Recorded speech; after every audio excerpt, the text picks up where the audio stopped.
గెలిచాం, ఏదైతే గెలిచామో అదే మనది. దేవుడు ఆశీర్వదించాలి, ప్రజలు ఆశీర్వదించాలి. అప్పుడే ఏదైనా కూడా ఆ పదవి మనం తీసుకోవాలి, అప్పుడే ఆ పదవికి గౌరవం అని చెప్పి నేను చెప్పాను. కానీ ఆ రోజు రాజకీయాలు మనం అలా చేస్తే ఈరోజు అదే తాడిపత్రిలో అదే పెద్దారెడ్డి పరిస్థితి. ఎలక్షన్స్ అయిపోయిన తర్వాత తాడిపత్రి నియోజకవర్గంలో ఒక ఎమ్మెల్యేగా పోటీ చేసిన మన ఎమ్మెల్యే క్యాండిడేట్ను ఊర్లోకి రానికోకుండా పోలీసులు కట్టడి ఊర్లోకి రాకోకుండా తాడిపత్రిలో అదే ఎమ్మెల్యే, ఇప్పుడు ప్రస్తుత ఎమ్మెల్యే అభ్యర్థి ఊర్లోకి వస్తే నిన్ను కొడతాం, తిడతాం, ధ్వంసం చేస్తామని చెప్పి ఏకంగా ఆర్డర్లు పాస్ చేసి ఇల్లులు ధ్వంసం చేసి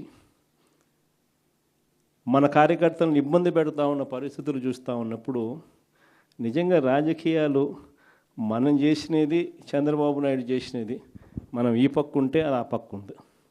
ఎందుకు ఈ విషయాలన్నీ చెప్తా ఉన్నానంటే నాయకుడు అనేవాడు ఎలా ఉండాలి అనేదానికి నిదర్శనం. మన ఎంపీటీసీలు ఎవరైతే ఇవాళ తెగో చూపుతూ ఉన్నారో విలువలకు, విశ్వసనీయతకు గట్టిగా నిలబడి మేము ఎంపీటీసీలమైనా, జెడ్పీటీసీలమైనా, కౌన్సిలర్లమైనా, అయ్యా చంద్రబాబు నీకన్నా పోలిస్తే మేము చాలా చిన్న పదవుల్లో ఉన్నవాళ్ళము, అయినా కూడా మాకు విలువలు ఉన్నాయి, విశ్వసనీయత ఉంది, రాజకీయాలకు అర్థం మేము చెప్తా ఉన్నాం.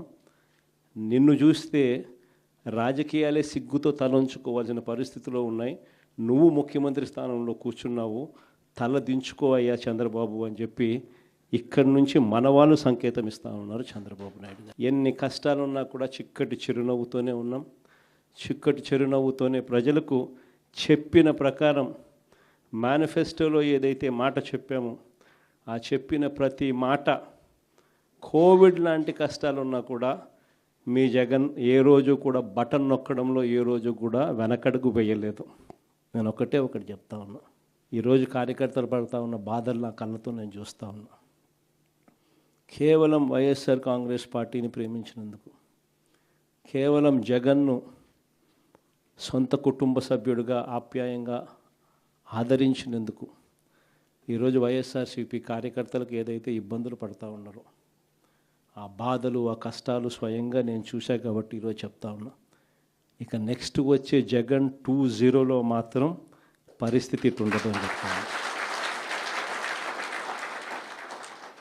మొట్టమొదటి పీఠం కార్యకర్తకే వేస్తా, ఈ మాత్రం ఖచ్చితంగా చెప్తాను.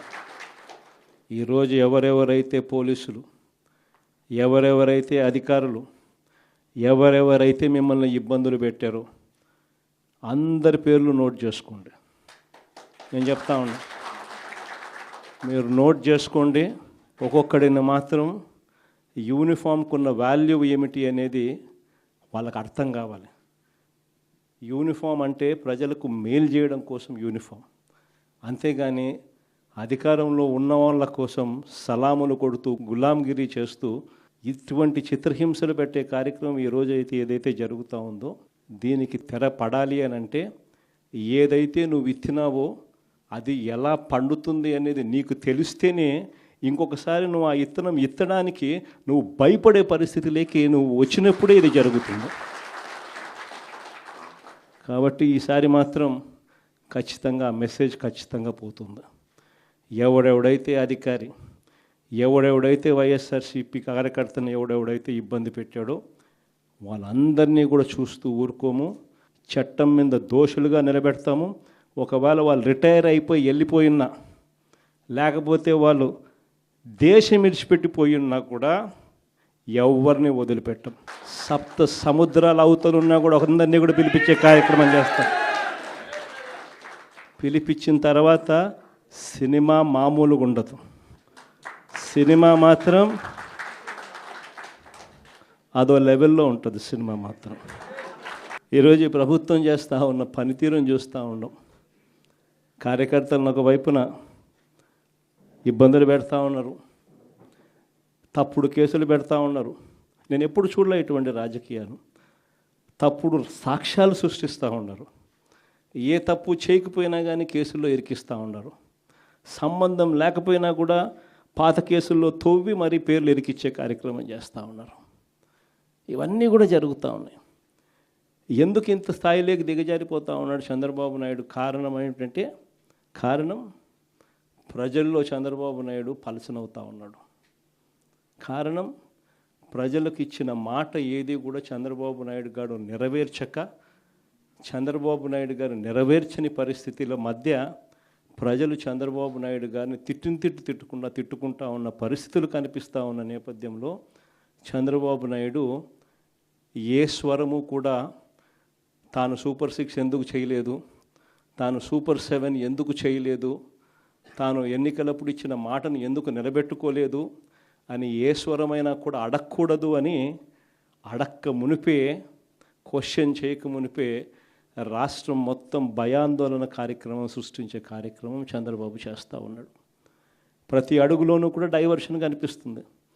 ఏదైనా చంద్రబాబు నాయుడు గారు చేసేది ఎవరైనా కూడా ప్రశ్నించే కార్యక్రమం గట్టిగా కనిపిస్తే చాలు, చంద్రబాబు నాయుడు గారు తప్పు చేసినట్టుగా ఏదైనా గట్టిగా వినిపిస్తే చాలు, వెంటనే ఒక డైవర్షన్, ఏదో ఒక కార్యక్రమం, ఏదో ఒక తప్పుడు మాటలు, ఎవరితో ఒకంతో తప్పుడు ఆరోపణలు, ఎవరితో ఒకంతో పెద్దగా దాన్ని సెన్సేషన్ మాదిరి క్రియేట్ చేయడం.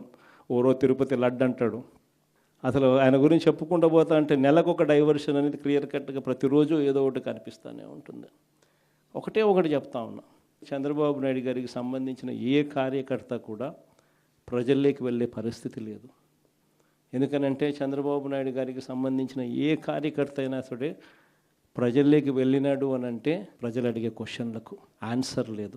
ఏ ఇంటికి చంద్రబాబు నాయుడు గారికి సంబంధించిన కార్యకర్త వెళ్ళినా కూడా ఆ ప్రతి ఇంట్లో నుంచి ఇక్కడ నుంచి స్టార్ట్ అవుతుంది.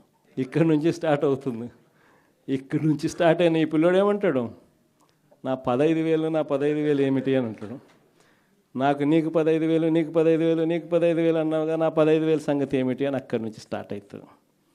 ఆ తర్వాత వాళ్ళ అమ్మలు అదే ఇంట్లో నుంచి నాకు 18,000 ఇస్తానన్నా, నా 18,000 సంగతి ఏమిటి అని వాళ్ళ అమ్మలు చిన్నమ్మలు స్టార్ట్ చేస్తారు. అంతటితో ఆగిపోదు. ఆ అమ్మలకు అమ్మలు, ఆ అమ్మలకు అత్తలు, మాకు 50 ఏళ్ళకే 48,000 ఇస్తానన్నావు, మరి మా 48,000 సంగతి ఏమిటి అని చెప్పి అత్తలు వాళ్ళ అమ్మమ్మలు అంటారు. అంతటితో ఆగిపోదు. ఆ ఇంట్లో నుంచి రైతు నా 26,000 సంగతి ఏమిటి అని అంటాడు. అంతటితో ఆగదు. 20 ఏళ్ళ పిల్లాడు నాకు నెల 3,000 ఇస్తానన్నావు నిరుద్యోగ భృతి, 36,000 సంగతి ఏమిటి నాది అని చెప్పి అడిగే కార్యక్రమం.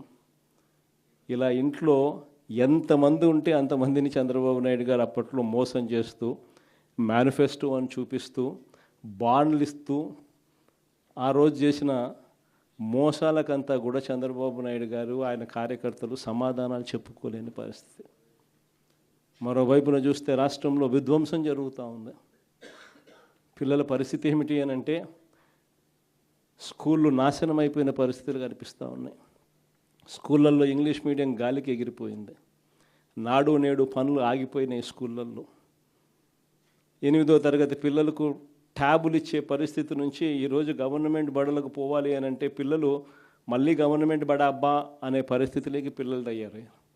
అదే మన ప్రభుత్వ హయాంలో చక్కగా ఇంగ్లీష్ మీడియం బడులలో నాడు నేడు పనులతో, చక్కటి గోరుముద్ద కార్యక్రమంతో, అమ్మఒడి అనే కార్యక్రమం తీసుకుంటూ 8వ తరగతికి వచ్చేసరికి ట్యాబులు తీసుకుంటూ చక్కగా గవర్నమెంట్ బడులకు పిల్లలు పోయే పరిస్థితి నుంచి రివర్స్ గేర్ లేక మొత్తం చదువుల రంగం మొత్తం పోయింది.